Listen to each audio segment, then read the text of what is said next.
Imagínate una Europa medieval a principios del siglo XVIII. La gente estaba cansada del arte barroco, tan serio y dramático. Entonces aparece el rococó, un estilo mucho más ligero, elegante y juguetón.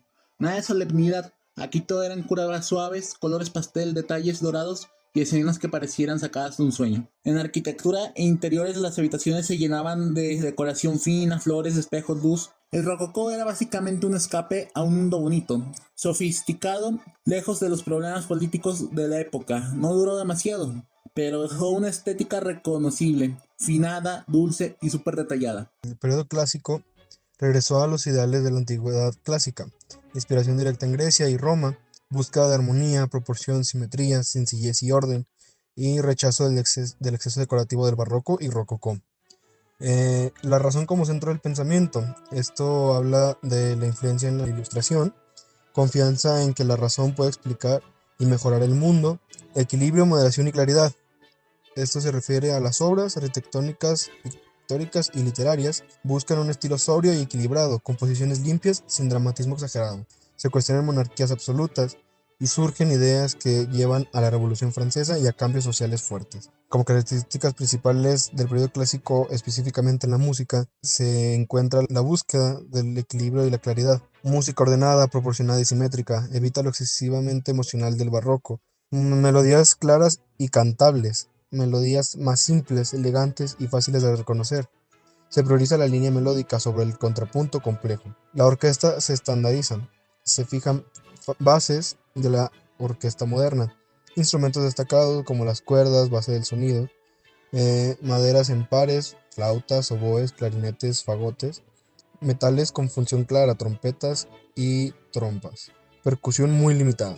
La importancia del piano, el clavecín queda atrás y el piano se convierte en el instrumento dominante. Favorece la expresión dinámica piano forte. Formas musicales bien definidas, las más importantes: sonata, cuarteto de cuerdas, sinfonía, concierto para solista y orquesta. Contrastes de dinámica y carácter, cambios graduales, crescendo y decrescendo. Contrastes marcados de secciones, pero sin exageración emocional. Tonalidad estable, se mantiene el sistema tonal en mayor-menor, modulaciones claras y funcionales.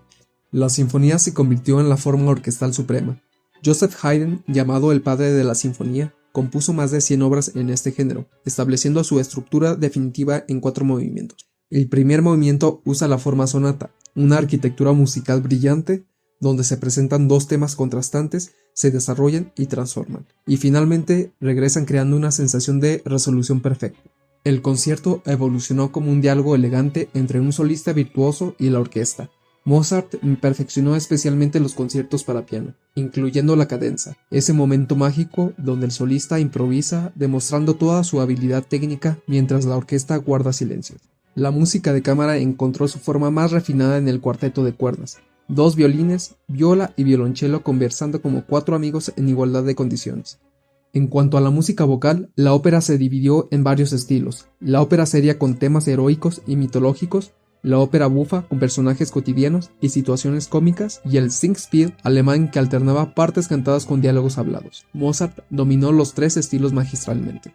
La forma sonata no solo era un género instrumental, sino la estructura que unificaba todo el clasicismo. Su lógica de exposición, desarrollo y recapitulación reflejaba los ideales de la ilustración: equilibrio, razón y claridad. Esta estructura creaba narrativas musicales con tensión dramática y resolución satisfactoria. Un periodo donde venimos del barroco tardío, el cual dominaba Europa. Cuando creció la clase media, aumentó la educación musical, apareció una influencia por la ilustración, se abrió paso al clasicismo, dando paso a nuevos inventos, principalmente a innovaciones tecnológicas, dando paso al pianoforte, una innovación entre los instrumentos. Como tal, este fue el instrumento estrella del clasicismo. Sustituyó el clavecín y fue muy utilizado por Mozart y Beethoven. La familia de las maderas se expandió. El clarinete, las flautas, el oboe pasaron de ser madera a sistemas más modernos. Algunos mejoraron sus llaves y afinación y otros se volvieron un instrumento estándar. Mejoraron violines, violas, violonchelos, recibiendo arcos más flexibles y diseños que aumentaban el sonido. Las orquestas comenzaron a tener un poco de secciones más claras: cuerdas al frente, maderas al centro, metales al fondo,